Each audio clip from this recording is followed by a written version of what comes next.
Hello, I'm Quinn Schieffer. And I'm Sarah Kleinschmidt. Welcome back to the Warrior Way News. First, we have Avery with his article on the government classes campaign ads.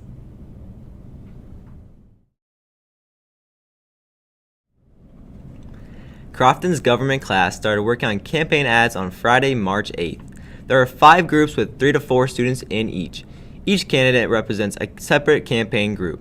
The candidates running for president are Bailey Newhoffen, Miles Lammers, Julie Jones, Brad Tomasic, and Avery Proctor. Each group has to create 4 campaign ads to advertise for their candidate. The required campaign ads include a jingle, positive ad, attack ad, and an ad of the student's choice. Social studies teacher Mickey Dorr stated, "It provides the students the experience of what it's like to manage a campaign while also utilizing their creative abilities and putting together everything they learned in class. P.S. Vote for me." Do you think Avery would make a good president? No, I think our country would be flipped. Yeah. Speaking of flipping, next we have Kaylee to tell us about the culinary class's Pancake Art.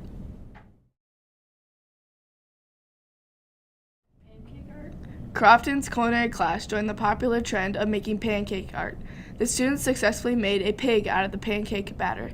The students that participated were seniors Tyler Jansen, Kyle Cast, and Stephanie Dorman. The pancake art isn't as easy as it seems. The first step to making the masterpiece is making the batter to correct consistency. Once you get the batter complete, put it into a squeeze bottle. Start making your art by putting the defining lines on first. This allows them to get darker. Then add the pancake mix to the parts that you would also like to be darker. Next, fill in the rest of the art. Once cooked, flip over the art piece and see your masterpiece. Jansen said, "Best part about pancake art is that you get to eat it." Have you ever tried pancake art? Yeah, wasn't very good. Unlike how the speech team did at state. Now we have Tyler with the results of state speech.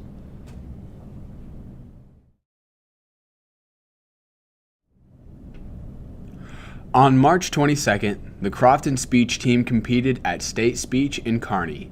The team earned a state runner-up trophy in their first year, having Teresa O'Brien as head coach, and first year without former head coach Mitch Hofer, who is now a speech coach at Bennington High School. The Warriors were not the only team in C2 to earn team runner-up, as the Tri-County Trojans tied with Crofton as a team. Both teams received medals and a trophy, and there was no third place. Hardyton Newcastle won the state tournament. Crofton had 7 people competing in 5 events. Tyler Jansen placed first in entertainment speaking, the oral interpretation of drama of Connor Dahl, Hannah Van Heek, Gabriel Potts, Kaylee Cook, and Tyler Jansen placed third, as well as Kaylee and Gabriel's duet.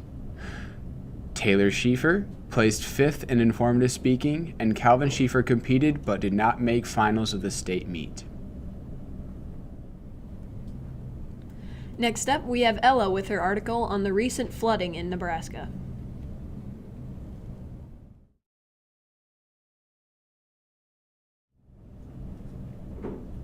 Flooding due to excessive rain and snow dominated Crofton as well as much of Nebraska on March 13th through 15th.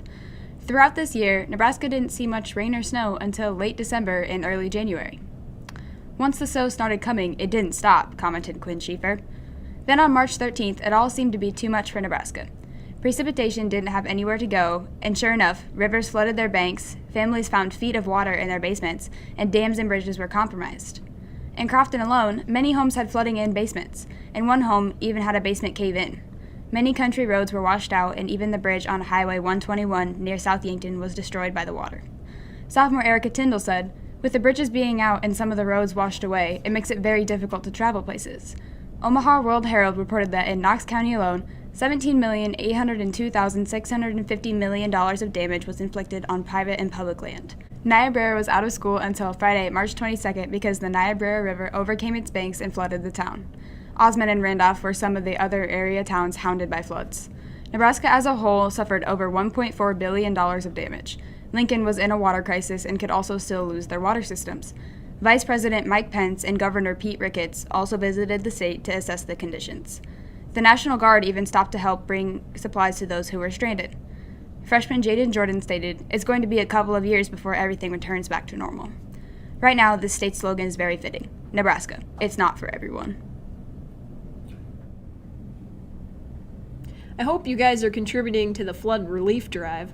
And finally, we have us with our daily announcements. You thought we were done.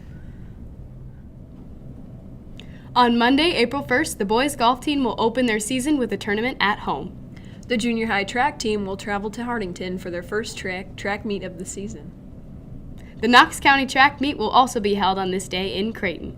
FFA members will pack Mercy meals Monday evening. The juniors will take the ACT test and sophomores will take the pre-ACT on Tuesday, April 2nd. Mid-State Conference art will be on display at the Sunset Plaza in Norfolk from Wednesday, April 3rd to Monday, April 8th. State FFA will take place in Lincoln from Wednesday, April 3rd to Friday, April 5th. And on Friday, April 5th, there will be no school due to spring break. I'm excited for spring. All the trees will grow all their leaves back. Speaking of leaves, I think it's time for us to leave. I believe it is. I'm Sarah Kleinschmidt. And I'm Quinn Schiefer.